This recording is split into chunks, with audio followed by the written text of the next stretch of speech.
Cheers!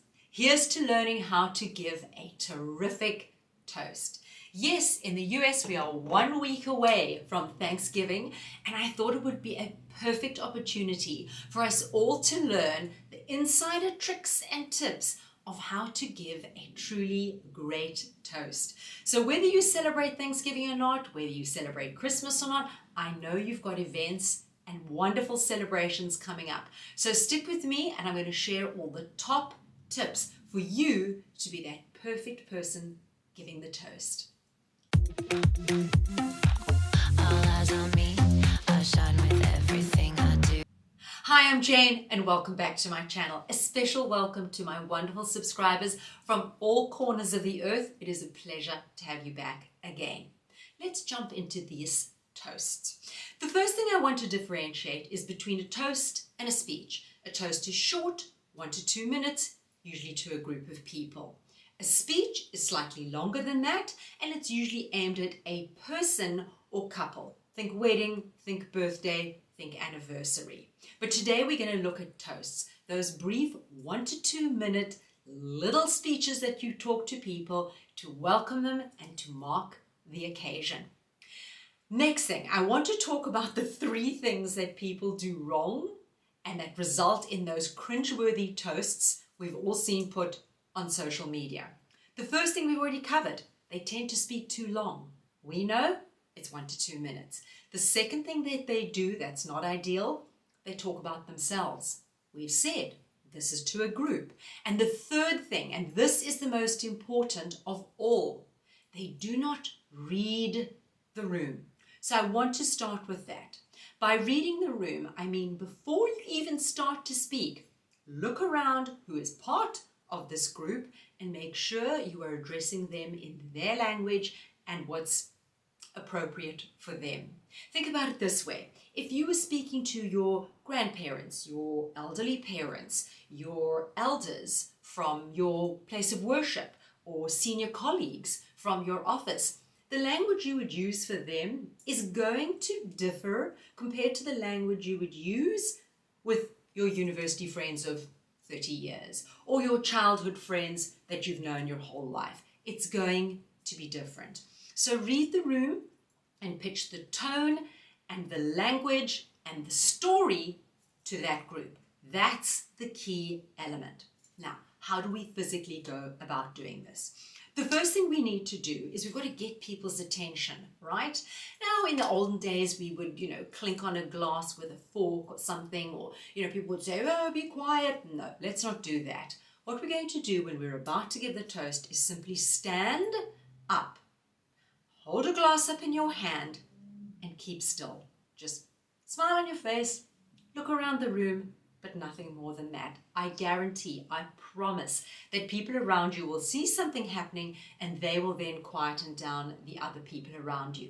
If everybody's at a table, it's even more obvious. If someone suddenly stands up with a glass in their hand, I guarantee everybody else will keep quiet. So you need to get people's attention on you. I've seen so many great toasts completely ruined because the person pops up and straight away is speaking and there's still movement and noise and clinking and clanking and that beautiful toast is ruined. So you need to own that pause and stand there and just have all eyes on you. Remember, that's when we get our body language ready, our confident shoulders, our chin up, smile on our face. Take a nice breath. Now we've set ourselves up for success. So stand and get yourself ready. The next thing you need to do is welcome and greet people. And this is normal, this is good manners first of all, but it's a great way to start because welcoming and greeting people is something we do every day in our lives. It's not weird or strange or unusual. So when we start the speech, we're getting out the gate with something that's familiar to us. So we don't feel, oh my goodness, this is fresh territory. No, you've said this a million times. So welcome or greeting is simply going along the lines of, welcome everybody to our 16th Thanksgiving feast. Or it could be, good evening everybody, right? Simple as that. You just need to bring everybody in. That first few seconds of simple speech, as I call it, is another opportunity for people to quieten down now and really focus in on you. Tune in to your voice. So now they're quiet, which makes it easier for you. Next thing you need to do is you need to explain who you are. But of course, this is only if the group contains people who are not familiar with you. If you're talking to your own family at Thanksgiving, gosh, I do hope they don't need to know your name and be reminded of it. But a lot of times, gatherings at Christmas or Thanksgiving or big celebrations are groups of people coming together who don't necessarily all know each other. Therefore, they might not know you, I suppose, unless you're the host.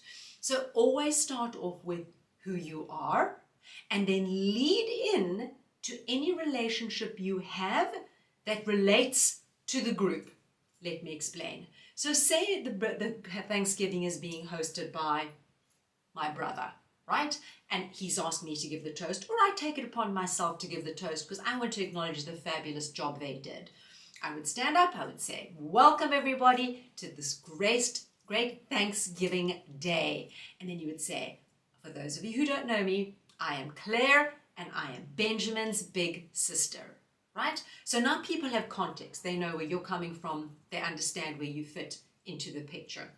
Again, simple. You've done that a million times. You've said who you are. So it's not going to raise any stress within you. The next thing to do is if you are not the host at the event, you must acknowledge the host at that point. And that would be simply everybody reading special thanks to Mary and Jack for always hosting at their beautiful home here, right? So we acknowledge them. Now we move on to the heart of the story, the essence of the toast. And this is where you give 2 or 3 sentences that are just explaining the event, acknowledging the event, paying tribute to why you have all gathered there today. So I'll use Thanksgiving as an example, but it works with anything. You would say something brief and something positive, but along the lines of, looking back since we were last together, we have so much to be grateful for. You know, Bob and Joan had a baby, Mary and Jack did this, and you share some of the things, some of the highlights, some of the positive things that had happened. Then you pause and you look into the future and you say, and in the year ahead, I know and trust we're going to have all these wonderful things to be so grateful for, right? Simple. Just look back, then project to the future what you think is going to happen. However you want to do, I can't give you the words. That is the essence of the toast. That's you speaking from your heart, where you're saying, this is why we're getting together, and this is why it's important to acknowledge this particular moment. It's not just another dinner. So that's the essence, that's the heart that you speak to.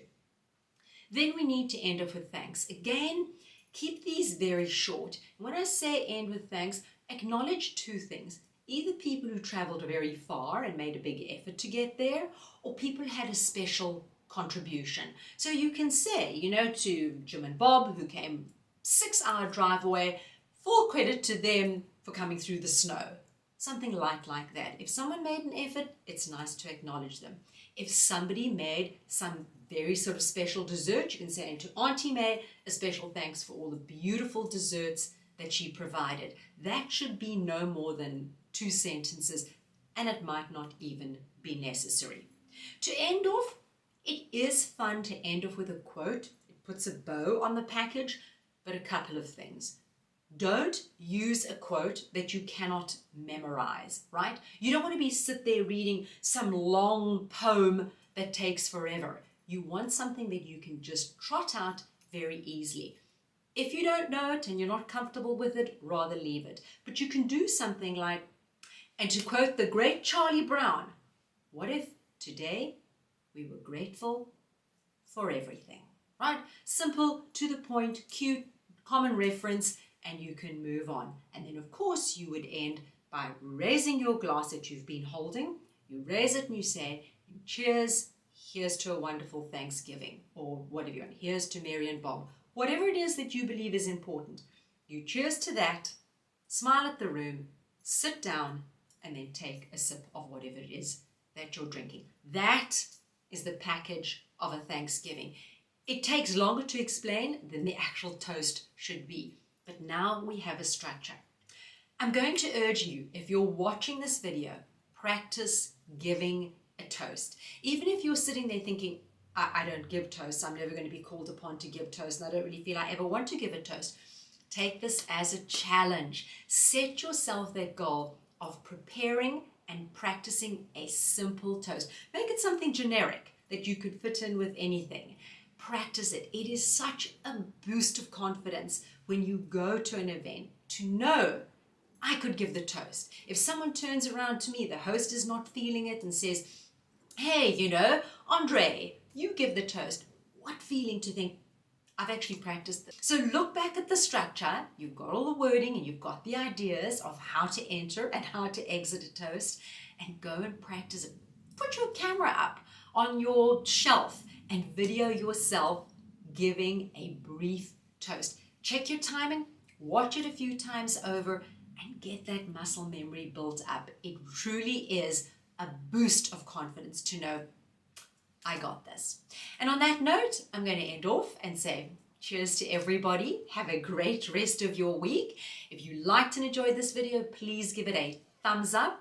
And as always, I'm going to link videos here. You can layer on with this, and I will see you next week. Thank you for joining me.